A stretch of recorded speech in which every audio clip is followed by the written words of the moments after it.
kasih, Bu. Baik Ibu, perkenalkan saya Bidan Rena. Saya yang bertugas pada BPM kali ini. Sebelumnya dengan Ibu siapa nggih? Ibu Nana. Baik Ibu Nana, saya izin untuk menutup tirai terlebih dahulu nggih untuk menjaga privasi. Ya, Ibu. Baik Ibu Nana, ada yang bisa saya bantu Ibu? Ini Bu, kemarin kan anak saya sempat demam nggih, tapi itu alhamdulillahnya sudah sembuh. Nah, saya tuh mau konsultasi Ibu, nanti kalau takutnya anak saya ada demam lagi itu gimana ya Bu, itu tuh bahaya apa enggak gitu, soalnya saya trauma ya Bu. Oh, jadi Ibu trauma terkait kondisi dari bayi Ibu nggih. Kalau boleh tahu untuk usianya berapa nggih Bu nggih? Usianya tuh baru sekitar 2 tahun 1 bulan. Oh, 2 tahun 1 bulan. Baik Ibu, di sini nanti saya akan melakukan konseling atau memberikan pendidikan mengenai tanda bahaya pada bayi balita di usia 2 sampai dengan 5 tahun. Nah, untuk konseling ini prosedurnya nanti saya akan memberikan sebuah leaflet atau media gitu nggih. Nah, leaflet ini berisi tentang tanda bahaya pada bayi balita. Nah, nanti saya akan menjelaskan.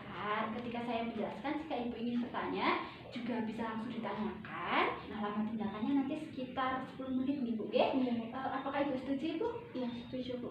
Nah, sebelumnya apakah ada pertanyaan? Belum. Baik, kalau begitu kita mulai nih Bu nggih untuk konselingnya. Yang pertama di sini untuk tanda bahaya bayi dan balita. Untuk bayi biasanya ada tanda bahaya berupa tidak mau menyusui Bu. Nah, gimana keadaan tidak mau menyusui ini disebabkan karena beberapa faktor. Yang pertama ada perlekatannya kurang bagus. Kemudian ada lacar pada puting payudara dari ibunya. Kemudian pada mulut bayi juga terdapat infeksi atau semacam sariawan atau penyakit nih Bu. Jadi bayi itu tidak mau menyusu. Nah, di sini jika bayi tidak mau menyusu itu menyebabkan berkurangnya nutrisi yang didapat dari bayi sehingga bayi mengalami dehidrasi gitu nggih. Untuk saat itu Ibu bisa memberikan pertolongan berupa perawatan payudara Ibu. Selain itu, selain perawatan payudara, Ibu juga bisa berkonsultasikan kepada bidan maupun tenaga kesehatan yang lain. Nah, untuk tanda bahaya yang kedua berupa kejang. Nah, untuk kejang ini sendiri itu biasanya disebabkan karena demam tinggi Bu. Bu mau tanya nih, kalau demam tinggi itu biasanya suhu tubuh bayi itu berapa ya? Nah, untuk normalnya suhu tubuh bayi itu dari 36,5 sampai dengan 37,5. Nah, di atas dari 37,5 itu bisa dikatakan demam gitu nggih. Di atas 38 juga sudah demam tinggi. Nah, untuk pertolongannya bisa Ibu memberikan ASI nggih secara terus-menerus. Kemudian jika demamnya belum turun, Ibu bisa memberikan obat penurun panas atau paracetamol yang sudah direkomendasikan. Nah, yang ketiga itu ada bayi lemah Ibu, di mana bayi lemah ini sangat diwaspadai Ibu nggih, disebabkan dari diare, kemudian muntah yang berlebihan, ataupun ada infeksi berat Ibu. Nah, bayi lemah ini Ibu langsung segera bawa ke tenaga kesehatan untuk dilakukan rujukan Ibu nggih. Nah, selain itu tanda bahaya yang keempat itu ada sesak nafas. Nah, Ibu bisa dilihat di sini. Untuk nafas dari kurang dari 40 itu bayi mengalami nafas yang lambat. Kemudian jika nafasnya 60 kali ke atas itu bayi mengalami nafas yang cepat. Nah, ini bisa Ibu lihat dari tarikan dinding dada dia seperti apa. Nah, Ibu tidak perlu khawatir, Ibu bisa langsung datang ke tenaga kesehatan langsung diberikan pertolongan. Nah, selanjutnya untuk bagian belakang gitu ya. Di sini ada bayi merintih. Nah, sebelumnya bayi Ibu ada merintih tidak selama dari bersalin sampai saat ini? Enggak pernah sih Bu, cuma waktu kemarin demam tuh sempat rewel 1 harian itu Ibu, cuma ya alhamdulillah udah sembuh sih Bu. Alhamdulillah sudah sembuh gitu. Mungkin rewelnya karena dia demam ya. Nah, untuk bayi merintih ini sendiri biasanya tuh terjadi ketika bayi mengalami infeksi atau beberapa kondisi yang tidak membuatnya nyaman gitu ya. Nah, selain itu untuk mata bernanah di sini juga harus diperhatikan gitu deh.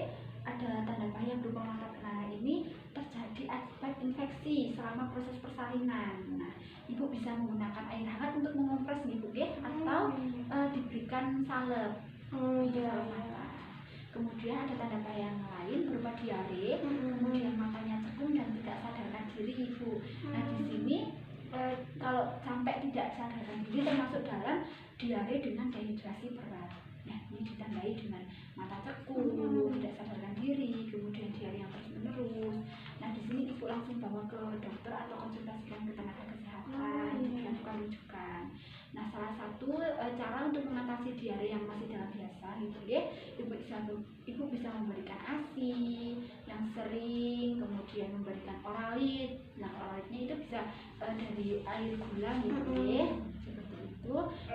Itu untuk cara mencegahnya gitu ya, selalu diberikan ASI, kemudian cegah dehidrasi dengan memberikan oralit gitu.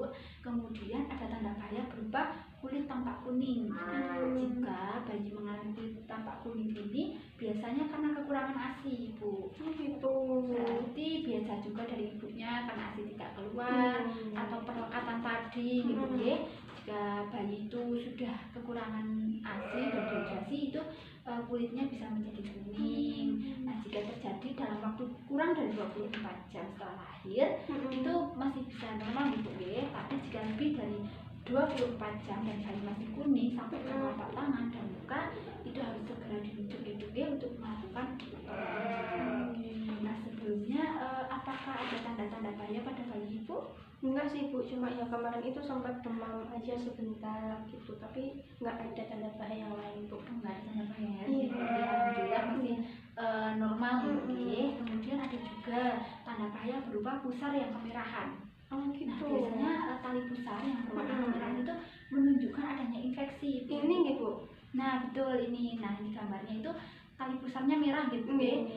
Ditakutkan kalau tidak segera ditangani bisa ada nanah, kemudian berwarna merah, timbul pendarahan gitu ya.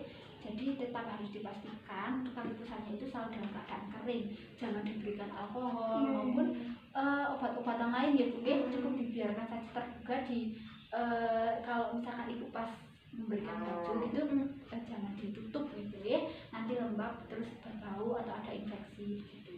Nah, kemudian untuk tanda bahaya terakhir itu demam. Nah, ibu, nah untuk demam ini sendiri itu biasanya tuh kekurangan cairan, kemudian bayi itu terpapar dengan suhu dingin gitu, bajunya tipis, di suhu dingin di pegunungan seperti di desa ini gitu ya. Nah, kemudian tidak diberikan kehangatan, itu tadi ditakutkan bayi ada infeksi, kemudian bisa menyebabkan demam. Oh gitu. Mungkin kemarin anak saya demam karena itu ya Bu, karena ini suhunya lagi dingin gitu. Ini juga ditemani musim dingin gitu ya. Nah, aku mau tanya ini sebenarnya kalau untuk cara menjaga kehangatan bayi ini kok gimana ya Bu? Oh iya, kalau untuk menjaga kehangatan bayi itu tuh ibu selalu pastikan ruangannya. Jika ibu di ruangan dingin, di tempat yang dingin, itu pastikan ruangan kamarnya tertutup, pastikan dengan suhu di atas 30 lebih gitu ya. Kemudian untuk pakaian bayinya juga diberikan pakaian yang hangat-hangat. Dan jangan lupa untuk ASI-nya selalu diberikan secara teratur ibu. Nah, kemudian jika bayi demam, ibu jangan langsung panik. Ibu bisa mengompresnya dengan menggunakan air hangat ditaruh di dahi gitu ya. Air hangat mau nih Bu ya? Iya, dengan air hangat. Atau di ketiaknya juga bisa.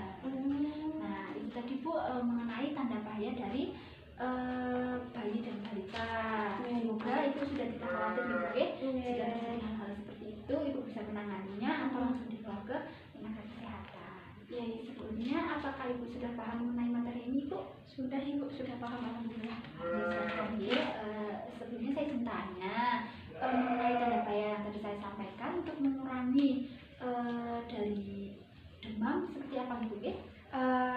Kita tuh bisa kayak nyiapin suhu ruangan buat bayinya tuh yang hangat ya ibu ya. Terus tadi bisa dikompres pakai yang hangat di dahi atau di ketiaknya, terus pakein baju yang hangat gitu ya Bu. Iya betul ibu ya. Baik ibu, menurut saya ibu juga sudah paham mengenai materi ini. Semoga nanti ibu juga sudah tidak cemas dan bisa melakukan pertolongan dengan baik. Terima kasih atas waktu yang diberikan di ibu ya. Ibu bisa datang kembali 2 bulan lagi ya Bu ya, atau ketika ada keluhan yang dirasa pada bayi. Terima kasih ibu atas waktunya. Ya ibu, kalau gitu saya juga terima kasih ya Bu atas penjelasannya. Jadinya saya udah nggak khawatir lagi gitu kalau ada tanda bahaya sama bayi saya bisa menangani gitu ya Bu ya.